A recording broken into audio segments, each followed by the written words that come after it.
Teste áudio 1, 2, teste.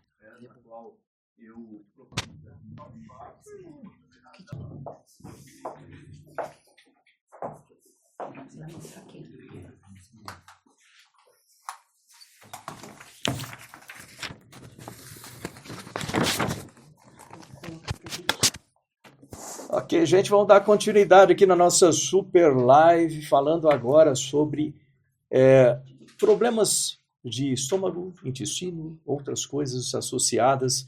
A gente vai tirar aí muitas dúvidas, e dúvidas daquelas mais estranhas que a gente tem. Eu já recebi aqui algumas perguntas, o pessoal que sabia que eu ia falar com o doutor Luciano já mandou aqui algumas perguntas preliminares aqui, e vai ser muito interessante essa nossa conversa. Mas antes da gente começar, eu queria pedir aí para a produção colocar a nossa vinheta. Quando a senhora for falar, fala bem de frente pro microfone, tá? Isso, a câmera da senhora é lá. Já falei, vou ficar tranquilo. Isso, aí fala bem aqui assim. 3, Aqui e olhando para lá. 2. É isso aí, pessoal, bem-vindos a mais um episódio do AstroPontos Podcast. E hoje a gente está falando com a doutora Luciana Lobato. Ela é gastroenterologista. Deixa eu ler aqui direitinho para não falar errado, né? Ela é especialista em motilidade digestiva da Unifesp. Pô, a gente vai ter que saber o que significa tudo isso. Mas, gente, eu tenho certeza que vocês já tiveram aí algum tipo de problema, né? De intestino, dor de barriga, né? Mal-estar, mau hálito, coisa assim do estômago. E vamos descobrir hoje o que acontece conosco para que a gente tenha esse tipo de problema. Todo mundo tem, então não fica chateado não, né, que isso é uma coisa que todo mundo, né, todo ser humano acaba tendo gases também e coisas assim do tipo. Mas antes da gente entrar no assunto, queria primeiro agradecer a sua audiência, falar para você aí, colocar o sininho, lembrar de se inscrever no canal @astropontos no YouTube, nos outros canais também que a gente transmite, e compartilhe, e vai preparando sua pergunta para mandar aqui para a gente. Eu vou começar a conversar com a doutora Luciana, e ela vai me passar aqui uma série de informações. Eu sei que você tem dúvidas sobre isso, então mande para a gente, a Renata vai ler a sua pergunta, os seus comentários a respeito disso, então não esqueça de mandar. Doutora Luciana, primeiro, muito obrigado de estar aqui conosco. A ideia é justamente passar a informação aqui para o público, informação prática, né, do dia a dia. Obrigado de tomar um tempinho para estar com a gente aqui e nos ajudar com isso. Eu queria começar com as suas considerações iniciais, por favor. Então, um grande prazer estar aqui, é uma oportunidade grande de poder colaborar aqui com o seu podcast e, ao mesmo tempo, poder divulgar essa área que é tão restrita da gastroenterologia, né? Eu vi que você, logo que leu, assim, se assustou um pouquinho com esse negócio de motilidade digestiva, né? Então, isso é uma sub-área da gastroenterologia, ela é pouco divulgada, mas ela justamente trabalha aqueles pacientes que fazem 1 milhão de exames porque tem muitos sintomas e está tudo normal, tudo normal. Antigamente dizia-se que o paciente está nervoso, ele está ansioso, é gastrite nervosa e tal. Hoje em dia sabe-se que não é nada disso. A motilidade digestiva é uma área da gastroenterologia que estuda o funcionamento neuromuscular da parte digestiva. Então, vamos dizer, todo aquele transporte, né, da comida, da boca até o ânus para sair como fezes, ele depende de uma integridade não só da função nervosa, como também da função muscular. E tudo isso faz com que, se você tem, vamos dizer, uma pia entupida, aquilo prolifera bactérias. A mesma coisa ocorre no intestino, se a gente tem um órgão parado. E isso, então, vai gerando uma série de distúrbios que muitas vezes passam desapercebidos por médicos e o paciente fica rolando de um médico para o outro, de um consultório para o outro. E, às vezes, acaba sendo operado inadequadamente, sem necessidade. Então, é uma área que a gente precisa divulgar, precisa esclarecer para a população saber que existem profissionais especializados em distúrbios que não aparecem nos exames. Olha só, eu não sabia disso. Você que está assistindo, eu tenho certeza que você também não sabia, viu? E se você está sentindo alguma coisa desses tipos, assim, né, que você não consegue achar o que que é e por que, essa coisa repetida, fica ligado, aí tem muita informação bacana, né, para você, quem sabe você não descobre aí o começo, né, mas lógico, você vai ter que procurar um especialista, um médico ali para tratar. A doutora Luciana está aqui, ela em São Paulo. Deixa eu começar pelo básico do básico, assim, né, que a gente está falando, tem gente que provavelmente tem médicos nos ouvindo e tem pessoas que não entendem absolutamente nada de medicina, ou mesmo, por incrível que pareça, do próprio funcionamento do corpo humano. Isso é uma coisa que eu lembro quando na escola, né, a gente tinha matérias ali em biologia, tinha que entender e explicar, né, de uma maneira simples, logicamente, para o nível, o funcionamento dos sistemas do corpo humano. Esse é um dos sistemas, um sistema muito importante. Faz assim um apanhado geral, imagina que eu seja da quinta série, sei lá, né? Um apanhado geral, assim, para a gente entender exatamente como é que funciona esse sistema digestivo, né, e os Então, seus complementos. o sistema digestivo ele é formado por 2 tipos de órgão, né? Os órgãos que a gente chama de vísceras ocas, que são os tubos, por exemplo, elas são a boca, aí vem o esôfago, que conduz a alimentação até o estômago, que é uma câmara vazia, ele se esvazia no intestino delgado, que é formado por 3 partes, a primeira parte é o duodeno, a segunda é o jejunum, a terceira é o íleo. Aí ele cai no intestino grosso, onde está aquela população grande de bactérias e que conduz, né, vai começando a absorver a água das fezes e vai conduzindo as fezes pelos diversos segmentos do intestino grosso até chegar no ânus e eliminar. E nesse meio do caminho nós temos vísceras maciças, todo mundo conhece o fígado, o pâncreas, o baço, né, que são vísceras que produzem enzimas que são necessárias para a digestão, o processo de digestão se faça adequadamente e a gente tenha também a absorção que se faz a nível intestinal.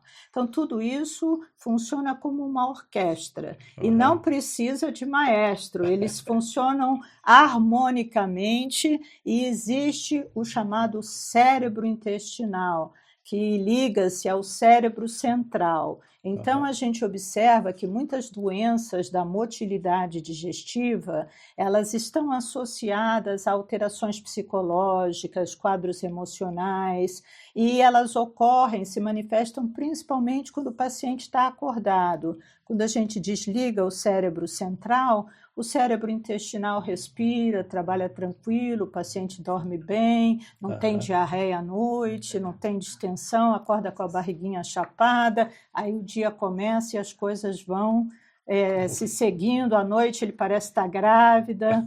Então é assim que funcionam as coisas, de uma forma evidentemente muito reduzida, resumida, né? Não, mas é isso mesmo, para a gente começar a conversar, é importante colocar a base, assim.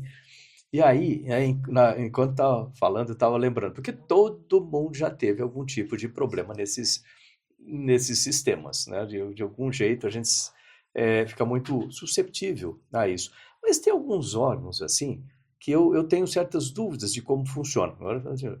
Por exemplo, a gente fala, né, falou do pâncreas, né, do fígado, e tem no meio ali um órgãozinho meio complicado, tal da vesícula, né? E tem gente que, por alguma razão, né, tem que tirar. Vamos começar pelo isso. Pedra na vesícula, né? O que é isso e por que tem essa complicação, né? O que isso aí a pessoa acaba sentindo muita dor e etc. Por que aparece esse tipo de coisa? Então, a formação de pédulas na vesícula tem a ver com o fluxo biliar, né? Então, a bile é produzida no fígado e ela desce pelas vias biliares e é armazenada na vesícula, aonde ela deve ser liberada quando a pessoa ingere uma comida gordurosa. A bile tem a finalidade de solubilizar os lipídios ou gorduras da comida, né? Então, assim, pacientes que, por exemplo, uma novidade que acontece muito agora é paciente com emagrecimento profundo, principalmente com cirurgias bariátricas, perdem grande quantidade de peso, esses pacientes eles costumam ter como complicação formação de pedras na vesícula. Outros são a via genética, por exemplo, existe a história dos 4 Fs, é a pessoa gordinha, a antecedente familiar, é uma mulher e ela está nos seus 40 anos. O F é porque vem do forte em inglês, né? Então, assim, isso também tem uma ligação. Agora, é importante que a gente entenda que a vesícula, ela não é um órgão desprezível, entendeu? Então, assim, quando a gente tira esse sistema de armazenamento que libera a bile de uma forma coordenada com a alimentação e digestão, a bile, ela passa a descer livremente pelo intestino, né? Ela é jogada livremente sem um armazenamento, não associado à alimentação gordurosa. E com isso, algumas pacientes, após, né, uma cirurgia dessa, evoluem com uma diarreia assim, bastante difícil de tratar, é chamada diarreia colerética, que é pela bile que vai caindo livremente no intestino. Então, a gente tem que entender que a retirada da vesícula deve ser uma coisa bastante consciente. Muitas vezes, a retirada da vesícula é feita com uma prevenção de uma pancreatite aguda biliar, que é uma doença grave, né? Os cálculos, eles descem e machucam a região ali do pâncreas e causam uma pancreatite aguda biliar, que é uma das mais temidas. Então, muitos cirurgiões indicam a retirada da vesícula como uma prevenção desse quadro. Mas a gente tem que entender se realmente isso é necessário. Nem sempre ter pedra significa que você vai ter uma pancreatite imediata, e agora está sendo feito até num nível muito além. Faz-se um ultrassom endoscópico para ver se você tem microcálculos, cristais, que é uma coisa que é um primórdio da formação do cálculo. E existe, então, essa ligação entre o pâncreas e a vesícula? Sim, como é que é se esse trabalho conjunto dos dois? Assim? Então, não, assim, eles se juntam anatomicamente a nível da chamada pila. Isso está no duodeno, os dois drenam na mesma posição a nível do duodeno. E aí, quando um cálculo passa por ali, ele pode lesionar a entrada também do ducto pancreático. E o pâncreas é essencial para uma série de... É essencial para a digestão de proteínas e outros alimentos. E, assim, na realidade, eles funcionam juntos porque estão ligados num processo digestivo, né? Então, quando chega o alimento a nível duodenal, então é liberado tanto as enzimas pancreáticas como as enzimas que estão contidas na bile. Outro órgão que a gente fica sempre na dúvida, para que eu tenho isso aí, né?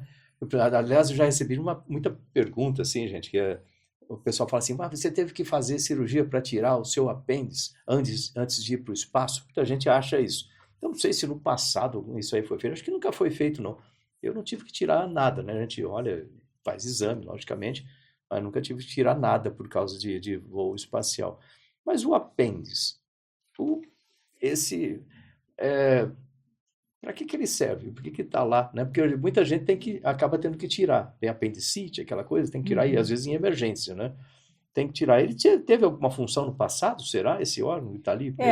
O apêndice, ele não tem assim uma função específica, né, na digestão ou no carreamento das fezes ou coisa que o valha, mas ele tem algumas funções, às vezes imune, tem alguns linfonodos na região, mas assim não há uma função específica. A retirada do apêndice não causa grandes problemas posteriores, exceto possibilidade de bridas por se tratar de uma cirurgia, mas pode ser feita laparoscópica, uma coisa mais simples, né? Diferente da vesícula. A vesícula acaba tendo uma consequência depois, né? A vesícula também pode ser retirada laparoscópica, mas ela pode ter consequências na digestão, consequências também nessa parte intestinal, porque a bile ela é estimulante da peristalse, que são as contrações intestinais, e ela pode gerar esse aceleramento, né, ou aceleração da função intestinal. Fígado. Duas coisas que eu acho impressionante sobre. Bom, primeiro, impressionante. Uma delas é muita gente tem, né? Eu mesmo já fiz exame, o pessoal falou, cuidado, tem que tratar disso aqui, que é o tal de gordura no fígado, né? Eu fico imaginando gordura mesmo assim dentro ali, mas como é que é isso aí? Por que que acontece, né? Para mim já explicaram, mas é bom o pessoal saber que às vezes tem e não sabe, né? Disso aí. E qual a consequência disso? Então, a gordura no fígado hoje em dia é uma doença realmente importante e ela pode evoluir para cirrose e ela vem aumentando assim muito com o advento da obesidade, né? A obesidade tem se tornado uma doença cada vez mais frequente na população e assim como deposita gordura na barriga, externamente, na pele, nos braços, nas pernas, tem também a deposição de gordura no fígado. Isso pode gerar um processo inflamatório e essa esteatose, que é a gordura no fígado hepática, ela pode evoluir para uma esteatohepatite, ou seja, um processo inflamatório relacionado à gordura que é depositada. E isso pode evoluir ainda mais para um quadro cirrótico, que antigamente só ocorria com, por exemplo, bebida alcoólica, né? Com hepatite, né? Com o uso de medicamentos e outras coisas assim. Então, eu tive hepatite, né? Quando eu era criança, hepatite, tem alguns tipos de hepatite, é até bom de explicar isso aqui. Hepatites virais que nós estamos falando, né? Existem vários tipos, sim. Você deve ter tido a A, que antigamente era considerada a menos importante, ou que não cronificava, né? Mas as que são conduzidas assim mais pelo sangue, como hepatite B, hepatite C, elas são bem mais preocupantes, né? Porque podem cronificar. O que seria cronificar? É virar uma cirrose, né? Sim. Uma hepatite crônica e depois uma cirrose. Eu lembro que quando eu tive, na época lá, isso faz tempo, eu devia ter uns, sei lá, uns 13, 14 anos assim, de idade, né? Faz bastante tempo, né? Assim, eu tinha que ficar deitado, eu fiquei quase um mês deitado, eu não aguentava mais ficar deitado, fiquei com o olho amarelo, né? E tomava chá, eu não sei nem que chá que era, mas era horrível aquele chá que eu tomava. Eu acho que era daquelas, sabe aqueles carrapichos? Assim, eles tinham uns carrapichozinhos lá. Isso é coisa antiga, né? Eu usava também muito suspiro. Você não tomava suspiro, não? Assim, muito açúcar. Açúcar? Isso, outra coisa. Eu não aguentava mais ver açúcar na frente. Assim, dava muito suspiro antigamente, né? Esses era uma tipos tentativa de pôr o fígado de repouso, né? Assim, hoje em dia não se faz mais isso. Isso, né? Mas a hepatite ainda é uma doença que afeta muita gente, né? Muita gente. E isso existe uma maneira de prevenção, vamos dizer assim, para a hepatite, eu digo a nível de política de saúde, né? Vacina, né? A vacina e também bancos de sangue, né? Uma avaliação melhor a nível de banco de sangue no que tange a captação de doadores, né? E a investigação do doador, além da vacina. A vacina é fundamental, né? Para prevenir. E aí, quando eu vejo que eu estou passeando pelos órgãos assim, né? Para começar a chegar depois na junção de todos eles funcionando, né? Outra coisa que eu fico impressionado sobre o fígado, que eu não sabia até quando me falaram sobre transplante de fígado, etc., que ele se regenera de alguma forma, né? O transplante é feito por uma parte dele só. É verdade. Esse é o único órgão do corpo que faz, até onde eu sei, deve ser o único, né, que faz esse tipo de coisa. Eu tenho mais algum órgão que cresce, assim? Não, você sabe que hoje em dia já está se observando até o que chama neuroplasticidade, que é uma regeneração até a nível nervoso, cerebral. Pacientes com AVC vão recuperando a função quando estimulados sucessivamente com exercícios. Então, esse desenvolvimento do órgão é uma coisa que está sendo observado. Mas, assim, no caso do fígado, fígado, para que ele realmente dê uma insuficiência, ou seja, um mau funcionamento, tem que ter uma lesão de mais de 70%. Então, você consegue transplantar uma parte e aquilo ser capaz de assumir a função, né? Poxa, isso é... Olha, o pessoal está me fazendo sinal aqui, ó. Tem muita pergunta, deixa o pessoal perguntar. Então, eu vou passar aqui para a Renata perguntar um pouquinho. Renata. Vamos às perguntas, gente. Eu tô aqui, tá? Então, vamos fazer. Lembrando que as perguntas elas podem ser feitas em todas as redes sociais do senador e a gente vai coletando aqui, a produção está coletando aqui, a gente está tentando fazer todas, né? Talvez não consiga, porque são muitas, mas estamos tentando. Bom, vou começar com a pergunta da Cleonice. Por que sentimos azia ou refluxo depois de comer certos alimentos e se efervescente funciona mesmo? Cleonice, muito obrigada aí pela sua pergunta, né? O refluxo é uma doença muito prevalente no mundo moderno, principalmente no mundo ocidental. Isso tem a ver com o teor de gordura da nossa alimentação, o tipo de tempero que a gente utiliza e também, muitas vezes, condutas da própria pessoa que enche demais o estômago, depois de encher demais o estômago também come e deita. São condutas que aumentam bastante essa incidência de azia, né, que teoricamente seria uma queimação que sobe aqui por essa região do peito, podendo chegar até a boca, né? Então, assim, obesidade também é um dos grandes fatores de risco para refluxo. Então, se você puder controlar a quantidade de comida que você come, o tipo de comida, ou seja, priorizando comidas mais leves, menos temperadas com pimentas, menta, hortelã, e também menos volume a cada refeição, e evitar assim, comer e deitar, espera 2 horas, que é o tempo que o estômago se esvazia. Também evite fazer exercício imediatamente após a alimentação, por exemplo. Muitas vezes não é um exercício específico, mas pessoas que trabalham, por exemplo, na faxina, e aí vão fazer um agachamento, uma limpeza, assim, virando o peito para baixo, tudo isso favorece o refluxo, a azia após a alimentação. Agora tem comentário de muitas mulheres em todas as redes sociais sobre a próxima pergunta, que é da Má Diógenes. Ela disse, isso que a doutora falou, à noite realmente parece que fico grávida. Como tratar essa barriga estufada? Inclusive comentaram aqui, psicanalista Valezin, ela comentou, eu digo que eu durmo Miss, eu digo que eu acordo Miss e durmo elefante. Como tratar isso? É fantástico essa sua pergunta, adorei essa colocação, que ela dorme elefante e acorda Miss, mas é aquilo que a gente conversou, né? Que é a ligação entre o cérebro e o intestino, e assim, quando chega à noite, aquelas influências assim, muito de ansiedade, angústia, de ação do cérebro sobre o intestino, elas diminuem, permitindo que a pessoa, então, deixe o intestino de repouso. Mas não é só isso. Evidentemente que a alimentação é a chave aí nessa situação. Então, o que a gente vê, existe alimentações, principalmente as de origem assim, vegetal. Hoje em dia existe muita tendência a substituir por alimentação vegana, vegetariana, são alimentações de mais difícil digestão. Nem todas as pessoas têm as enzimas necessárias para esse tipo de digestão.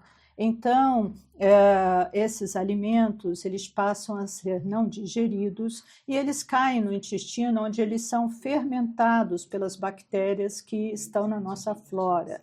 Outra situação, por exemplo, pacientes que têm intolerância à lactose. É a mesma situação, se não existe a enzima capaz de digerir a lactose, ela cai no intestino e lá, então, as bactérias da flora, elas fermentam. Fermentar significa gerar gases, água e ácido. Então, a pessoa não só tem aquela diarreia ácida, como a barriga distende, né? E existem também, hoje em dia, a nossa alimentação ela é muito industrializada, né? São os alimentos ultraprocessados e eles causam uma intolerância muito grande, os tais aromatizantes, conservantes, eles, acima de uma certa quantidade, causam esses processos. Então, eu tenho muitos pacientes no meu consultório que chegam lá grávidas. Doutora, eu queria mostrar para a senhora, eu não estou grávida, mas a minha barriga está enorme. À noite eu tenho que abrir o cinto,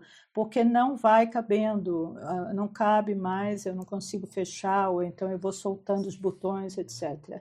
Então, hoje em dia, existem exames em motilidade digestiva que a gente consegue identificar não só a intolerância à lactose, mas a falta de enzimas e intolerância a essas outras substâncias. São testes simples, respiratórios, que mimetizam o quadro. Então, você vai no consultório e você toma a substância e aí vai fazendo, então, soprando num aparelho, e esse aparelho vai nos mostrando como é que está a evolução da digestão dessa substância que você tomou.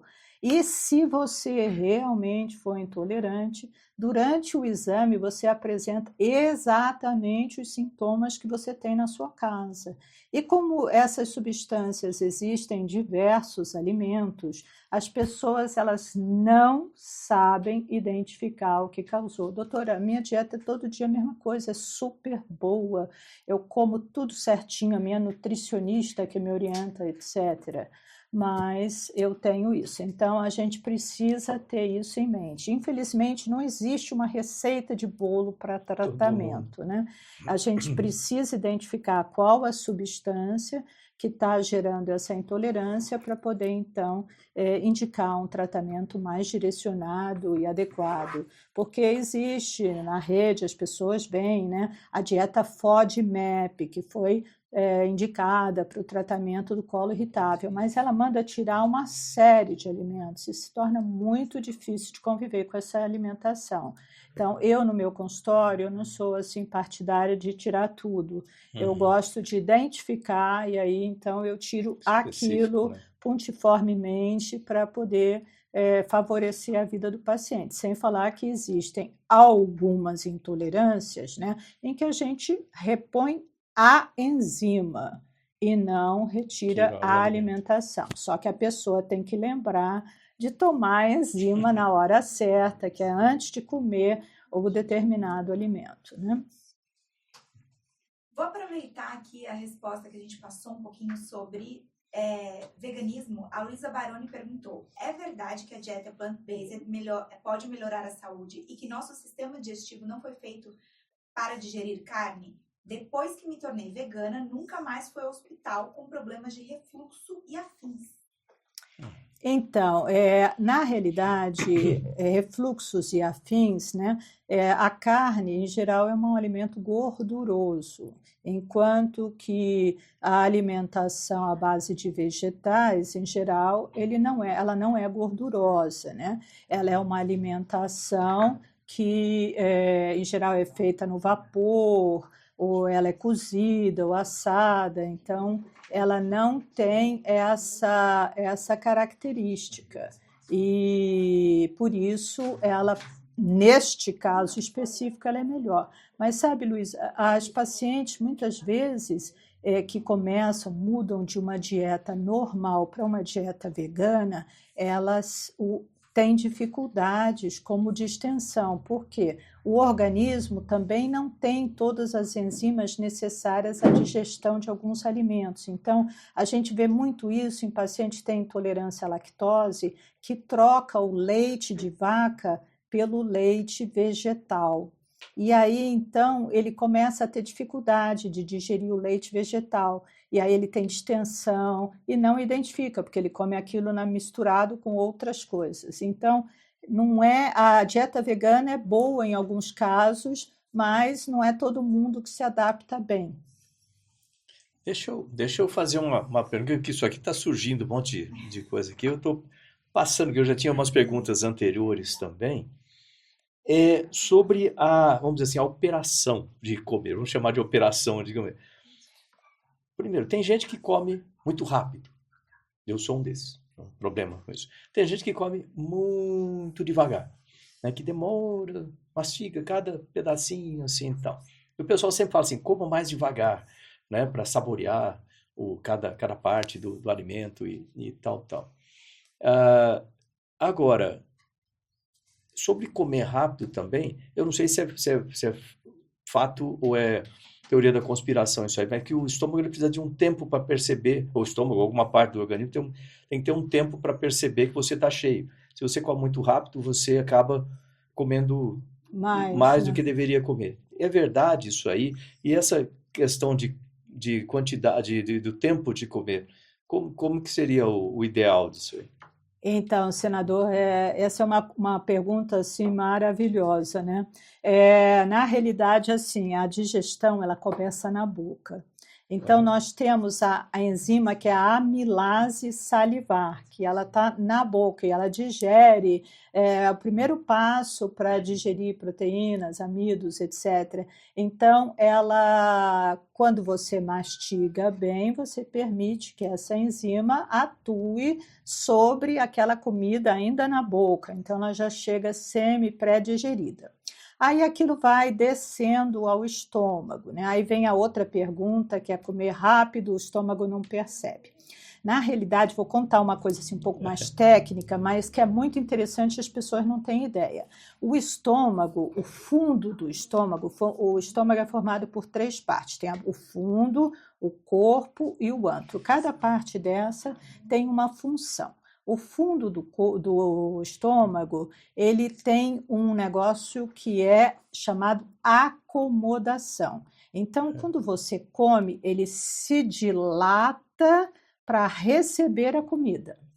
Então, aí a comida fica lá um tempinho, né? E depois ela começa lentamente a descer pelo corpo, até que ela chega no antro, que tem uma função tipo triturativa e também expulsiva. Mas a expulsão, ela é assim minuciosa. O duodeno controla o esvaziamento gástrico baseado na quantidade de calorias, quantidade de gordura. Então, se você come uma comida mais gordurosa, que ela fica mais tempo no seu estômago, aquela sensação assim de pesado. Lembra assim, por exemplo, come uma feijoada, né? A pessoa sente muito mais cheia do que comer, por exemplo, um prato de salada gigante.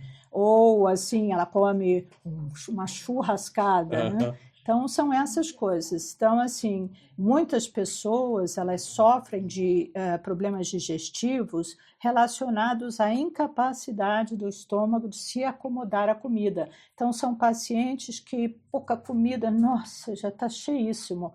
Tem uma plenitude muito rápida. Isso a gente sente, só para quem, tá? Às vezes o pessoal me pergunta de espaço aqui, uma sensação que a gente tem no espaço é que você comeu uma azeitona, você já está com o estômago cheio.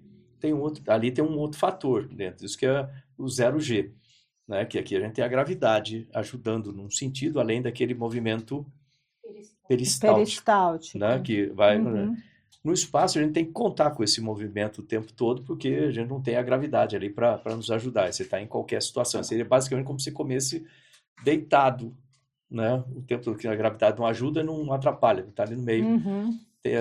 E é uma sensação estranha, realmente você come, tanto que o comandante está o tempo todo falando assim, olha, junta aqui todo mundo, eu sei que vocês não estão com fome, mas senta aí para comer, senta aí, fica aqui para comer, junta todo mundo no horário de almoço, de jantar, e ele fica olhando, é uma das funções dele, para quem está comendo, quem não está, tem outros efeitos psicológicos também, mas ele está olhando ali para manter a saúde do pessoal.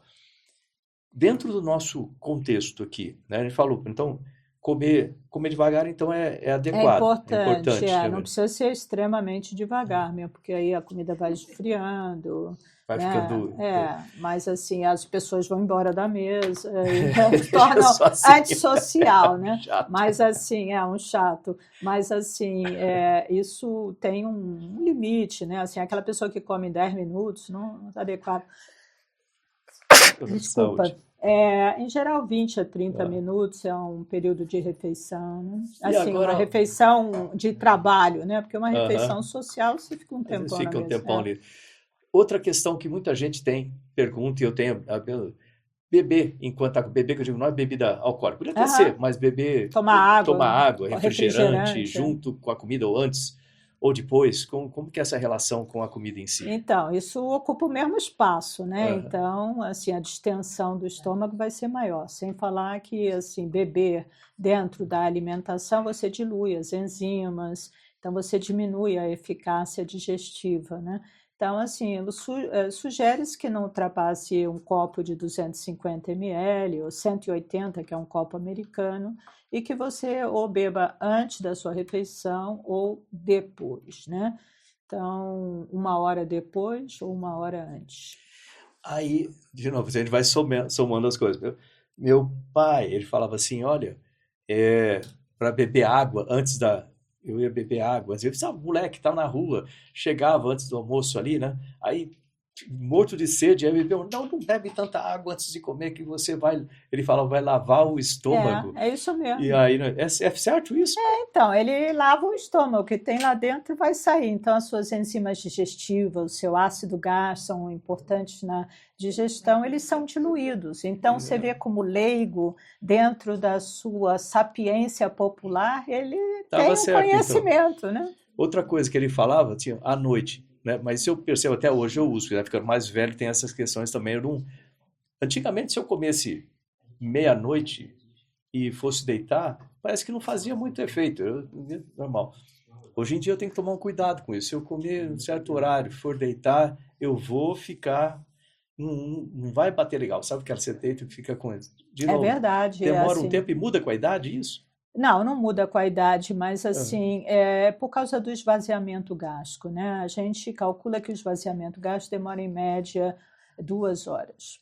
aham. Então, você tem que comer, esperar 2 horas antes de deitar, senão é o efeito zero gravidade lá do Fica a mesma astronauta, coisa, né? né? Fica parado lá no estômago, né? Aquilo deitado, evidentemente que a eliminação é menor. Quando você está em pé, facilita mais, né? E assim, você dormir de estômago cheio, o que acontece? O estômago muito cheio, em contato com o esôfago, aquela comida, ela favorece a um fenômeno que abre essa torneirinha que tem entre o estômago e o esôfago. E Aham. aí aquela quantidade toda que está lá dentro, o estômago está cheio, sai, É né? É que nem super. uma pia cheia, ela Começa a transborda, né? transbordar. É uma maneira de aliviar aquela plenitude toda, né? Outra coisa que ele falava, estou falando aqui, conhecimento, conhecimento que o pessoal costuma falar de Culturais. tecnologia, tecnologia popular, né? Mas era o conhecimento popular. Meu pai falava muito dessas coisas e você já falou sobre isso, de comer e correr. Porque, de novo, moleque almoçava, queria sair para jogar bola. Ele não vai fazer isso aí que você vai. Ele fala assim: o seu corpo está ocupado tratando da Exatamente. comida, você vai gastar energia em outro lugar. Tem Então, sentido? tem sim. É. Durante a digestão, né, o Ou tomar organismo. banho também, perguntaram aqui também. Exatamente, também é a mesma coisa. O que acontece? Para a digestão, é desviado um volume de sangue que vai para essa região, para você poder absorver aqueles alimentos todos que foram ingeridos e digeridos.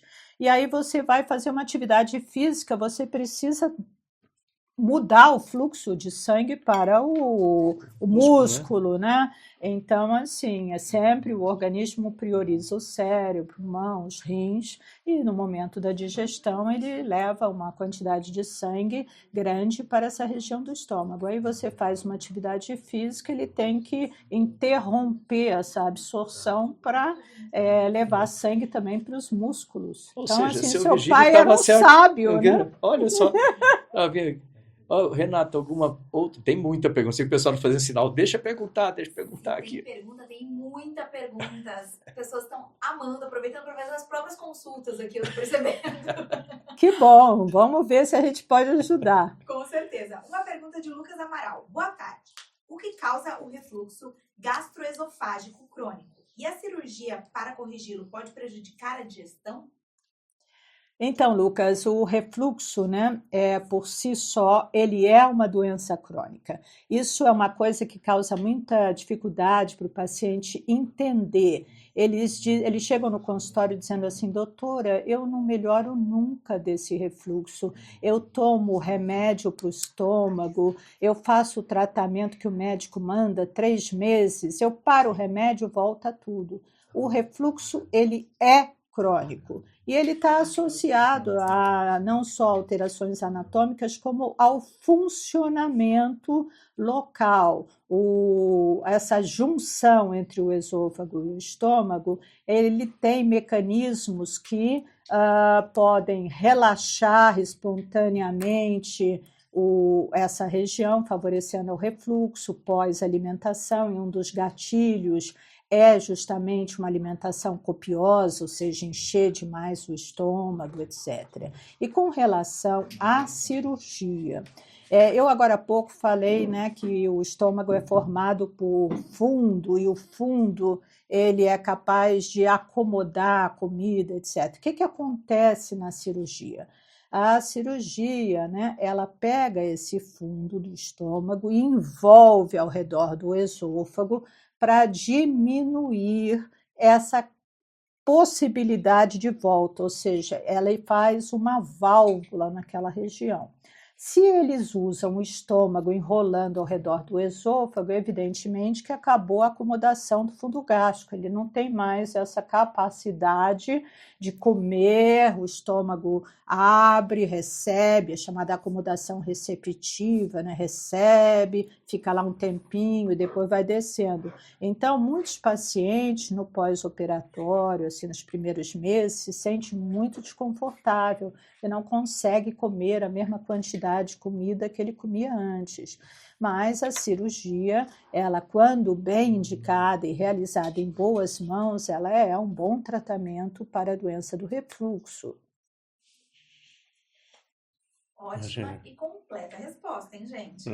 Agora vamos para a pergunta de Camila Fernandes. O que a doutora acha do jejum para a saúde? Camila, olha, eu não sou favorável ao jejum, sabe?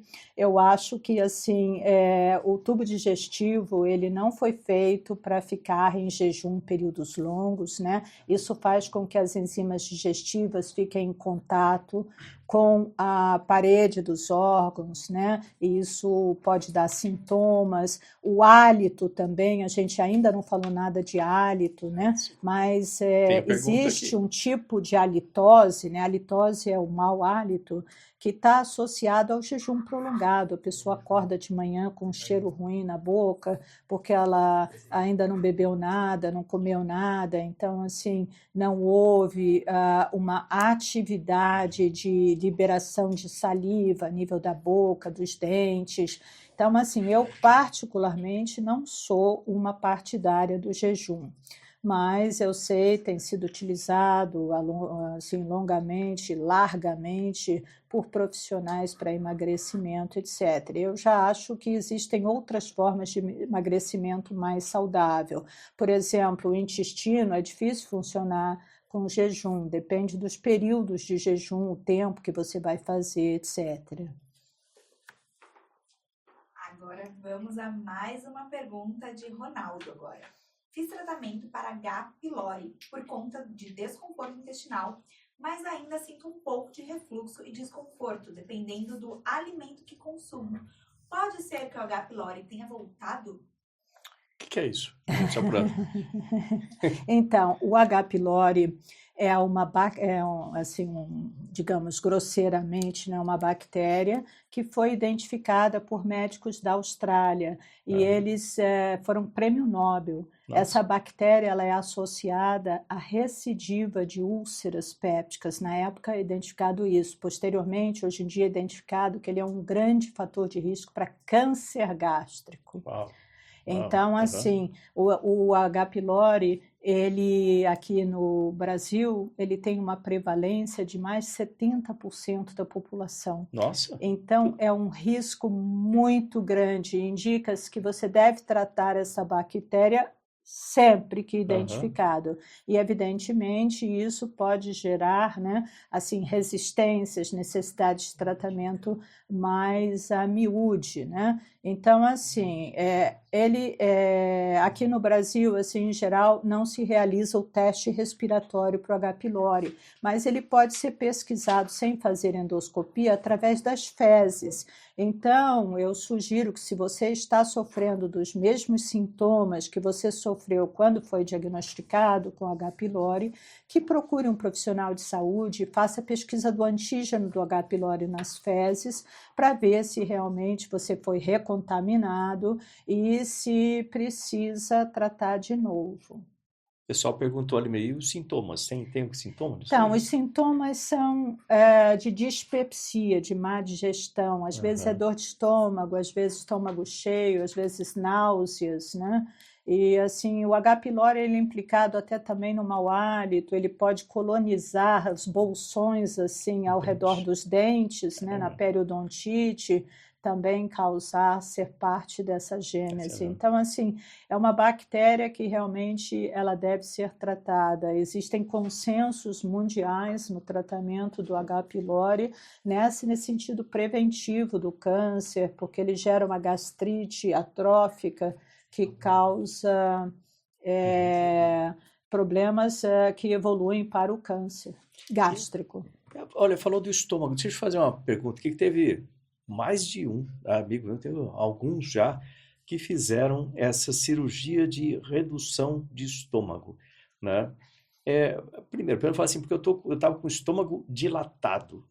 Pelo que eu entendi, o estômago ele dilata e volta à situação normal dele, depois que aquele alimento vai embora, né? Passa ali do... Existe o fato dele ficar dilatado direto e depois... Como é que funciona esse negócio de redução? Eles tiram um pedaço do estômago, literalmente? Então, essa dilatação, ele tem, eu creio que seja relacionada à obesidade, né? Isso, são pessoas que comem muito, né? Então, assim, é aquele negócio, né? É que nem uma roupa, assim, né? Você vai engordando, a roupa vai esticando, alargando, ela depois não volta mais, ela ultrapassa a capacidade elástica. A impressão que eu tenho é que a roupa vai encolhendo. Nada é... Eu falei, poxa vida, eu comprei essa roupa, ela servia direitinho, ela foi encolhendo, por alguma razão.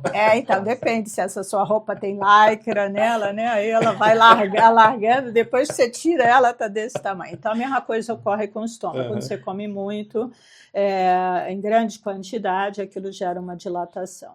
Outras situações são situações em que há um mau esvaziamento gástrico por doença, né? Seja uma obstrução formal, uma estenose na saída do estômago, ou um quadro, assim, um termo técnico, né, que chama gastroparesia. O estômago não se contrai, não se esvazia. Isso também pode gerar uma dilatação gástrica. Mas essa cirurgia ela é indicada para os pacientes de obesidade, né? Mas, assim como você já dilatou uma vez, você pode dilatar de novo. Ele volta. Volta a dilatar. Então, Nossa, eu não sei se vocês já viram pacientes com obesidade que fazem cirurgia bariátrica, com 2, 3 anos começam a engordar de novo. Puxa, Então, meio decepcionante, né? Decepcionante, porque, na realidade, a cirurgia bariátrica ela deve ser precedida de uma transformação alimentar, de hábitos de vida, né? E hoje em dia ela é realizada com o intuito dela ser assim o único tratamento, né? Então a pessoa ela volta para aqueles hábitos dela e começa o ciclo de novo. A cirurgia ela tira justamente essa parte do fundo, toda a grande curvatura do estômago, né? O estômago ele tem um lado que é a pequena curvatura e o outro lado que é aquela bola maior, que é a grande curvatura. Então é uma gastroplastia vertical, tira de cima a embaixo, fica uma tripinha assim. Uau. E a coisa normal, eu sei que tem bastante pergunta ainda, mas é que eu também fiquei curioso aqui, uma coisa que a gente sente direto, assim, né? Tipo, por exemplo, às vezes a gente fica bastante tempo sem comer, né? Por alguma razão, eu tenho uma vida meio ditada, aí de repente o estômago começa a reclamar, que a gente fala. Ele começa, entre aspas, a roncar, parece que Não sei se ele faz barulho realmente, mas você sente algo como se fosse isso, uma certa dorzinha, né? Algo assim, aquele desconforto ali. Agora, tem gente que tem dor de estômago mesmo, né? Então, duas coisas. Por que quando a gente tem fome, o que acontece, né, ali dentro para a gente ter esses efeitos, para dizer, ó, você está com fome, meu amigo, vai lá e faça alguma coisa. E o que geralmente causa a dor de estômago, que é outra coisa. Então, o nosso aparelho digestivo, ele tem 2 tipos de motilidade. Isso tem a ver com a nossa motilidade intestinal.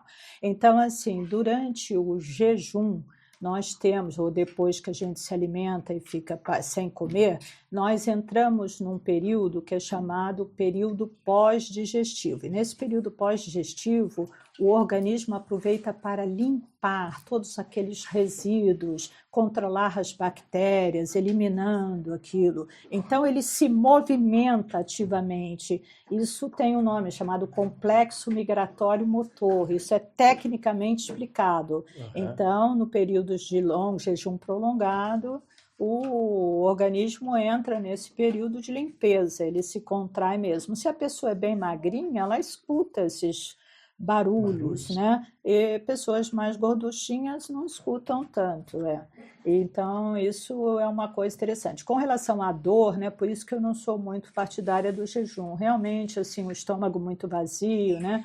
O ácido do estômago, ele continua sendo produzido. E isso vai afetando a barreira do revestimento interno do estômago, e aquele ácido, então, começa a agredir a parede interna do estômago, dá dor mesmo. Então, essa dor é por causa do ácido. Sim, isso é uma das coisas principais. Fica vazio o estômago, né? Dor de fome mesmo. Isso é horrível. Horrível, eu também acho. Agora, tem outra coisa que a gente vê, tem algumas dietas que o pessoal fala, tipo assim, não coma nenhum açúcar. Tinha um amigo meu, médico, ele falava assim, ó, tudo que é branco, pó branco, você evita todos, né? E, inclusive açúcar, né? Então, não a questão de açúcar. E eu já notei isso aí comigo. Realmente, quando eu vou, eu não sou aquele fã de açúcar, gosto de comer muito doce, assim, né? Mas quando eu como, parece que a fome volta mais rápido. Tem algum sentido isso com essa questão de balanço de insulina, sei lá? Tem, assim, lembra que quando eu comecei eu falei que o esvaziamento do estômago é controlado pelo piloro, que controla pela quantidade de calorias, pelo tamanho da molécula e tal. Então, os carboidratos, eles têm um percentual de caloria por grama menor do que a gordura, então esvaziam mais rápido, são mais fácil de digestão. Então, por isso, o carboidrato esvazia logo, dá logo fome, né? E assim, ele é rapidamente absorvido, e isso dá também a parte, né, da resistência insulínica, né? Tem pessoas que apresentam resistência insulínica, ele abre apetite para mais carboidrato, para mais doce. Essa questão, uma briga, vamos dizer assim, uma luta que eu tenho tido, depois que eu percebi a quantidade de pessoas que têm diabetes e os efeitos do diabetes na vida, desde o olho até a gente perdendo membros, né, por causa do diabetes, é um negócio meio silencioso. É uma doença sistêmica, ela vai afetando vários órgãos à distância, o rim, os olhos, né, as artérias, né, então realmente... E ele tem alguns amigos meus, tipo o Cajuru, senador Cajuru, ele tem diabetes, ele ficou com a visão muito prejudicada por causa disso. E o que eu vejo, tem gente que... existe um descontrole, vamos chamar assim. Às vezes a gente fala, diabetes está sempre com açúcar alto, mas às vezes está hipoglicemia também, né? É como se o corpo não conseguisse controlar mais aquilo. A hipoglicemia, em geral, ela tem a ver com outro tipo de diabetes, né? Existem 2 tipos, o tipo 1, que não produz a insulina, e o tipo 2, que é resistente à insulina. Então, esse tipo 2, em geral, tem hiperglicemia, e o outro, hipoglicemia. Você não consegue absorver, não consegue utilizar, internalizar a glicemia. Ou por efeito de medicamentos, né? Tomou insulina em excesso, não comeu, né? Porque tem os pós-tratamento também, né? É difícil, porque você prescreve a mesma dose todo dia, mas o paciente não come igual todo dia, né? Então, tudo em medicina é muito difícil, porque você depende do paciente, né? Prescrever uma coisa, fazer, usar, tomar, seguir a dieta é outra. E aí, nesse ponto, a gente falou de mau hálito, que passou de passagem, assim, né? Que é uma coisa que todo mundo já teve, dependendo do horário, você fica muito tempo sem comer, acorda de manhã, aquela situação. É um negócio complexo, ele pode ser crônico, isso aí, né? Como é que a pessoa trata esse tipo de coisa? Não ficar só chupando balinha de aquelas, como é que chama? Aquelas balas fortes, né? Que dão assim, é um tapinha que dá nas bactérias. Então, hoje em dia, senador, você sabe que tem até um aparelho que mede e quantifica o seu mau hálito. Chama-se alímetro, esse aparelho. Esse é o tal do bafômetro para valer. Coleta o... Ué, a gente não usa bafômetro no trânsito. Então, é o alímetro. É uma coisa semelhante ao bafômetro, mas assim, mais delicado, mais sofisticado. Então, assim, o que acontece? Restos alimentares, que a maioria dos mau hálitos são de origem da boca. Pouca saliva, presença de saburra na língua, periodontite. Então, está relacionado ao metabolismo de bactérias sobre restos alimentares. Então, aqueles restos alimentares, eles caem sobre a parte de cima da língua, e ali, então, tem uns sulcozinhos, buraquinhos, onde tem bactérias. E essas bactérias vão lá e digerem esses restinhos de comida, aquela placa branca que fica, quem nunca teve, assim, chama saburra, né? Aquilo gera chamado compostos sulfurados voláteis, ou seja, enxofre. Enxofre tem cheiro de ovo podre, né? Horrível. Então, é isso que acontece. Então... Outra coisa chata, desculpa eu perguntar essas coisas, porque eu imagino que todo mundo deve estar com vontade de perguntar uma pergunta que é a questão de arrotar. Inclusive, isso é uma coisa interessante. Eu lembro, estudando no exterior, você tem chance de estudar com gente de culturas diferentes, né? E cada cultura trata certos costumes, né, diferentes, comportamentos diferentemente. Aqui a gente fica todo cheio de cuidado, né? Que às vezes você come alguma coisa, toma um refrigerante, encheu de gás ali, você fica todo cheio de cuidado ali para não deixar aquele gás sair e tal. Agora, tem algumas culturas que é comum, depois do almoço, a pessoa vem e faz questão de expressar, né, a sua, entre aspas, satisfação ali com aquilo, que é meio estranho, mas faz parte da cultura, você não pode falar nada ali. Primeiro, por que acontece essa questão do arroto? E tem gente que parece que tem mais tendência a ter do que outros, né? Pois que o gás sai mais. Então, primeiro é a dieta, né? A alimentação. Então, por exemplo, o alho é uma coisa que gera muito arroto, né?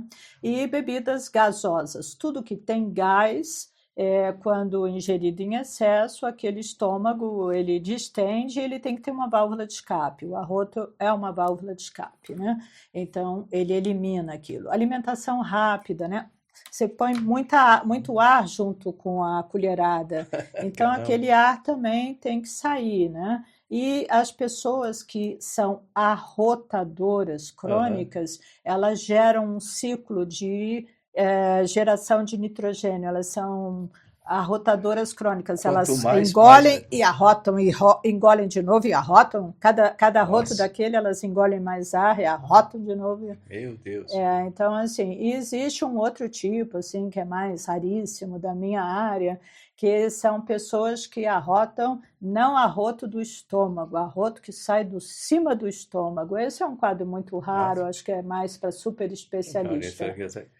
Aí tem o outro lado, né? Só para falar que tem a entrada, tem a saída, tem gás pela entrada, tem gás pela saída. Exato. Gases de intestino, que incomodam muito. Dependendo. Eu, por exemplo, eu não gosto de tomar leite. Eu já fiz teste, eu não tenho aquela intolerância à lactose. Aparentemente eu não tenho, não. Mas, por alguma razão, toda vez que eu tomo qualquer coisa com leite ou produtos derivados de leite, eu tenho a tendência a ter mais gases, né? E é um negócio danado, você tem que segurar, você vai afastar, vai para algum lugar, assim por diante, né? Não é um negócio muito agradável, né? Então, faz tempo que o senhor fez esse exame, porque assim, a intolerância à lactose ou a falta da enzima, né, que é a enzima lactase que digere o leite, ela começa a aumentar ao longo da vida mais adulta, né? Então, Vai assim, ficando mais velho. vai ficando mais DNA. velho, a chance acaba. Por quê? Quando Deus fez o homem, era para ele mamar enquanto ele estava sendo amamentado por sua mãe. Então, nesse momento, tinha a enzima, todo mundo tem a enzima, etc. À medida em que acaba isso, ele não deveria mamar a vida toda.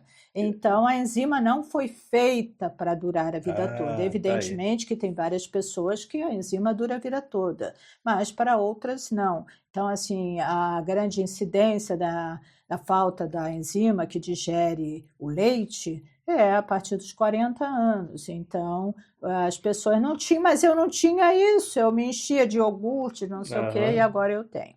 A outra coisa é a flora da pessoa. Muitas vezes a pessoa, por uma alimentação mais copiosa, menos cuidadosa, etc., ela desenvolve uma chamada flora fermentadora.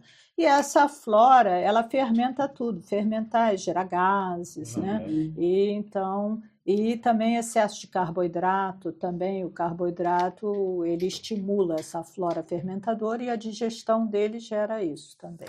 Daqui a pouco eu vou, de maneira figurada, eu vou para o intestino aqui, mas tem mais perguntas lá.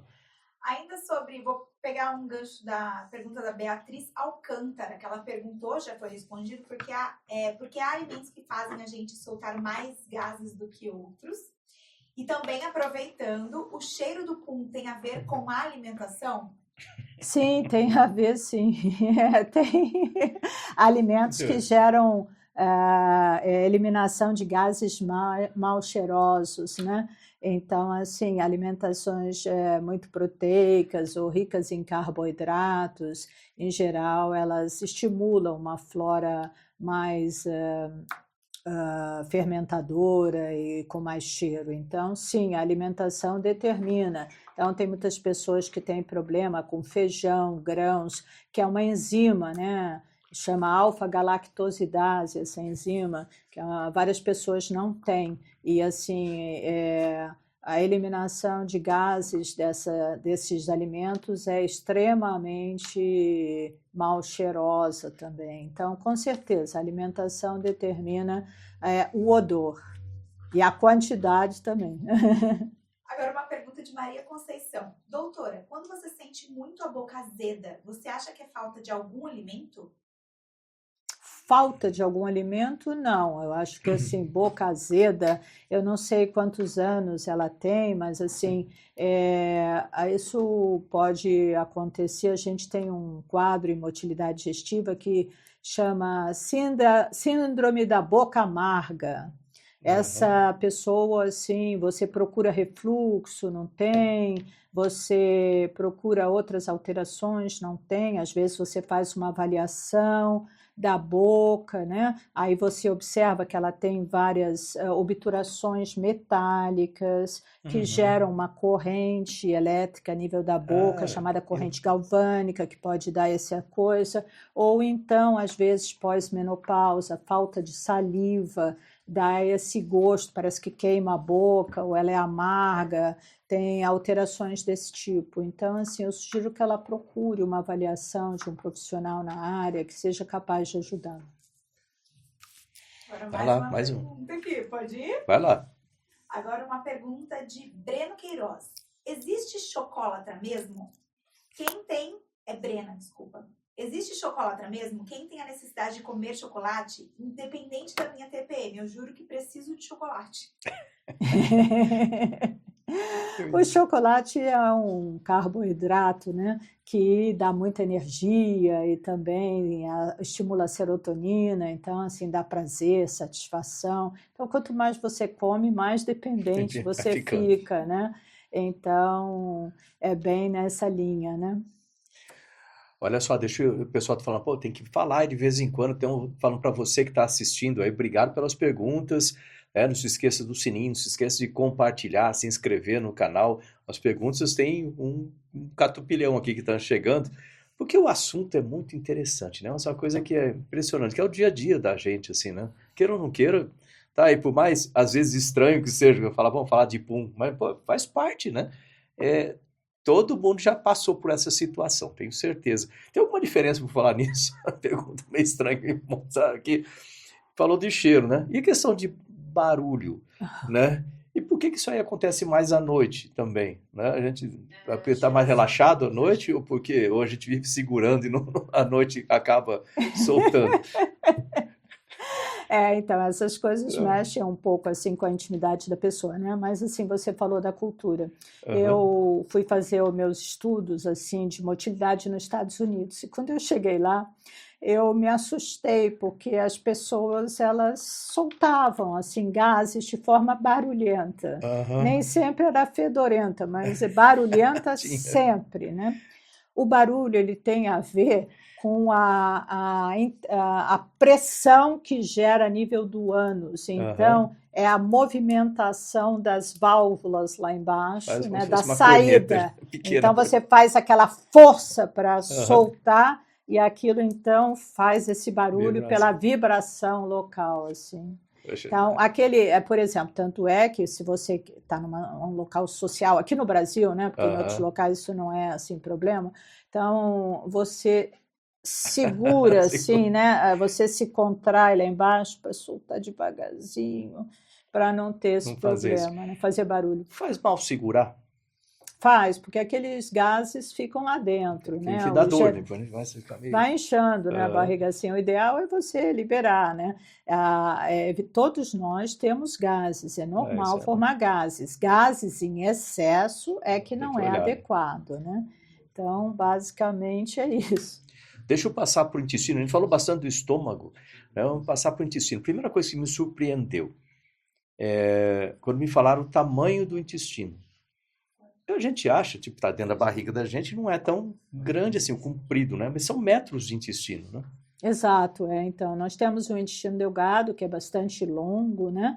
Que é onde se processa essa digestão e absorção, e depois nós temos o intestino grosso, que ele já é menos longo, mas ele é responsável pela condução das fezes, a absorção de água, etc. O intestino delgado pode ter, dizem, até 5 metros. Né? 5 metros? Pois é, quando eu vi isso eu falei, pô, não Agora pode você ser, vai se assustar mais. A Uhum. superfície absortiva dele é semelhante a um campo de futebol. Dentro de uma pessoa. Então, Nossa, você tem, porque vamos tem dizer uma que você tenha de 1 a 5 metros, né, média 3, e que lá dentro, né, a mucosa não é lisa, o revestimento interno não é liso. Entendi. Ele faz assim, como se fossem cabelos, né? Então, assim, a gente chama assim, essas ondas de absorção, em cada local dele aumenta muito a superfície absortiva. Então, por isso, um intestino é capaz de chegar a um tamanho de um campo de futebol de absorção. Caramba, você sabia que tinha um campo de futebol dentro de você? Eu não fazia ideia disso, né? Agora, o que é diverticulite? Então, assim, diverticulite tudo it é inflamação. É a inflamação de um divertículo intestinal, geralmente, né? Então, assim, por que se formam os divertículos? É porque a pressão dentro do intestino está muito alta. Então, vamos dizer, o intestino é um tubo assim, quando a pressão está muito alta lá dentro, ocorre a herniação assim pelas paredes da mucosa intestinal, que são os divertículos. A pressão está tão alta lá dentro que sai. Por que a pressão está tão alta? Porque a dieta ocidental, industrializada, dos países industrializados, é pobre em fibra. Então, não há distensão intestinal capaz de deixar a pressão interna baixa, né? Porque, assim, as leis da física, né? A pressão é inversamente o tamanho do raio, né? Isso. Então, quanto menor, mais pressão, mais herniação, mais formação de divertículos. Então, numa população assim ocidental, a frequência de divertículos aumenta muito na idade adulta. A partir dos 60 anos, há uma frequência grande. Nos 80, a maioria já tem Já tem alguma divertículos, coisa. a menos que seja partidário de uma dieta rica em fibras, etc. Ou seja, comer fibras é importante para a vida Importante, toda. Vai lá. Eu ia perguntar o que tem, quais os alimentos que tem fibra, mas passa a bola. As pessoas, a gente está adorando o chat aqui, as pessoas estão se abrindo, falando sobre os próprios puns, os próprios abortos. As pessoas estão à vontade com a doutora aqui. Inclusive, entrou um assunto muito legal, um assunto que o Marcelo trouxe aqui. Ele perguntou: doutora, as fezes têm que boiar ou afundar? Qual cor tem que ter? Nossa, eu já vi isso aí uma vez, um cara falou sobre isso numa palestra, eu não lembro mais. Então, Marcelo, né? Marcelo, a característica das fezes diz para o médico muito sobre o que está ocorrendo no paciente. Então, fezes que boiam, elas são ricas em gordura. Então, ou são aqueles pacientes que têm doenças pancreáticas, né, com uma insuficiência pancreática, que a gente chama exócrina, que não digere bem essa parte, e aí, então, eles têm grande perda de gordura. Ou, hoje em dia, existem remédios que são usados para emagrecer, que eles fazem emagrecimento com perda de gordura, né? Você toma esses remédios quando você vai numa churrascaria. Aqueles Ozempic, por exemplo, tem alguma coisa disso também? Não, o Esse é outra Ozempic coisa. é na linha de resistência insulínica, é injetável. Esses remédios, eles são via oral. Então, assim, chama Orlistat, Celistat. Os pacientes tomam aí, junto com essa perda de gordura, vão todas as vitaminas lipossolúveis, A, D, E, K. Então, quer dizer, geram um desequilíbrio grande. Com relação às fezes que caem no vaso e vão para baixo, isso é normal. Aí tem a característica de cada fezes, né? Então, se elas são bolinhas, que a gente chama de síbilo, isso denota que está faltando fibra, está faltando água. Então, parece de carneirinho, né? Aí nós temos o segundo tipo, que essas bolinhas parece que se juntam, assim, aí fica aquele cocôzinho que parece que são várias bolinhas juntas. Aí já tem um pouquinho mais de fibra, mas está faltando hidratação. Aí tem o terceiro tipo, que elas já não são tão duras, já são um pouco mais macias. Aí o quarto tipo, que é absolutamente normal. O quinto tipo já vai amolecendo. O sexto tipo, eles são pedacinhos assim soltos. E aí o sétimo tipo já é totalmente líquido, né? Então, assim, as características das fezes são muito importantes. Existe um grande estudo feito na Inglaterra que classificou os tipos de fezes, que é a chamada escala de Bristol, que é essa daí. Então, quando o paciente chega no seu consultório, você mostra para ele lá a escala e ele escolhe qual é o dele.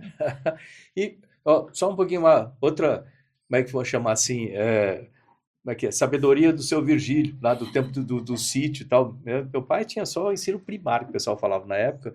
Ele falava assim, olha, presta atenção como está funcionando o seu intestino, porque se ele estiver funcionando mal, você tem que ir no médico, tem alguma outra coisa no intestino. Quando a gente está bem de saúde, o intestino funciona bem.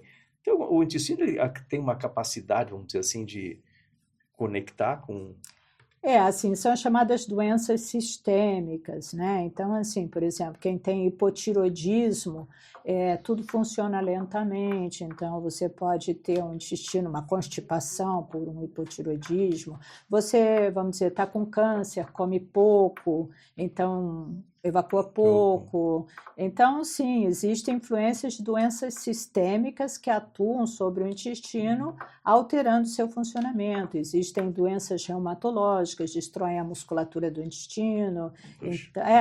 Existem ação, então são chamadas doenças intestinais secundárias. Então, o papai estava certo de novo. O Virgílio sabia tudo, eu não sabia que ele sabia.